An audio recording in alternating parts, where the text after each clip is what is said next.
area, obviously, where there's been a lot of talk, maybe fewer deals, but I don't know yet, is distressed. And we have here Crawford from Houlihan Lokey, whose firm is kind of has a reputation of being a distress specialist. So where do you see things in distress, Cam? And just for the record, I spend all my time on the healthy side, so that's where I like to work the most. But as Nathaniel said, some of you may know that while my firm is very active on the middle market M&A front, we have a very, very large restructuring and special situations practice. And just to put some historical context behind some of the comments I'm about to make, if you look at the 2004 to 2007 time frame, we had an easy credit environment. And in that time, there was a historically low default rate. If there was a problem, it was quite easy to get a waiver or an amendment or to get a refinancing, and you went on your way.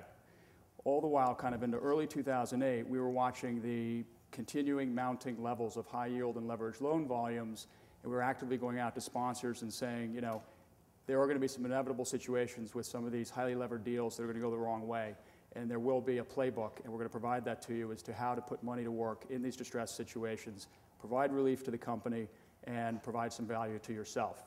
So fast forward to today, covenant relief is a very, very important topic right now. And in that arena, you either need covenant relief or you are going to help with covenant relief. And if you're one of the people in the sponsors community that's a portfolio company that needs help with covenant relief, you're kind of in these three camps. You're either going to buy time with the banks, you're going to do an out-of-court restructuring, or you're going to do a responsible retreat. And the buy time situation was very viable up until recently, where you had the banks saying to you, okay, you got a problem, you may be in technical default, work with your management teams, provide them some flexibility, postpone some expenses, and we'll deal with you later. We've got some other major issues going on now. Today, they're very aggressive, and when there's a technical default pending or you're in technical default, not payment default yet, but they're moving very quickly, they're looking to control cash, they're looking to secure their position, block everyone out, and just taking full control, doing control agreements on your bank accounts. So sponsors now having to move much faster and to become much more transparent with their lenders and coming to them and saying, okay, here's where we are, what do you want me to do? And you know, we'll work with you on this. That's the crisis. The opportunity that we're seeing is back to the sort of early 08 time frame, which we talk to people about, is a lot of sponsors are looking to put significant minority equity stakes into companies where you can go up to 49% on a minority situation. You're not going to trigger the existing credit agreement. You keep the bank in place, L250 pricing, and you've got a great opportunity with a good company that's just got a broken covenant situation, and you move forward on that. So the themes are faster movement now, and people are having to address things much more quickly. And banks are obviously becoming a lot more aggressive. Okay. Now, Tom Callahan's here, last-minute replacement from Lincolnshire Management, and you have you said you're on the origination side. So, where do you see things? Well, you know, there's still plenty of auction product on the market, although we do know of some middle market investment banks that have advised owner-operators of businesses to basically sit tight, not launch any new offerings in the market, and just wait until they hear from their banker. And really what's driving that is, you know, lack of financing. You know, there is some financing out there.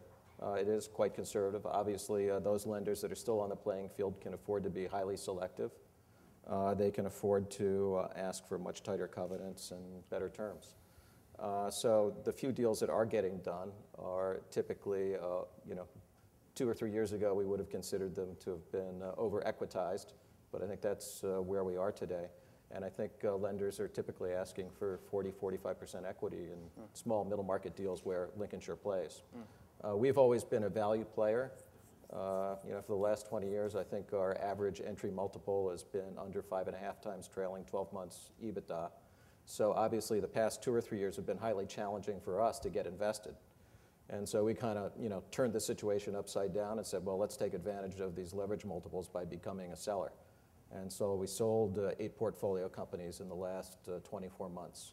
Those companies that we still hold, we're trying to get ahead of the situation that Ham described, and we're working very closely with management to perfect budgets for next year, make sure that the budgets conform to our loan covenants, and basically stay ahead of that. And so, we want to have an early warning situation, early warning capability in place to work with our lenders if that's what we're going to need to do.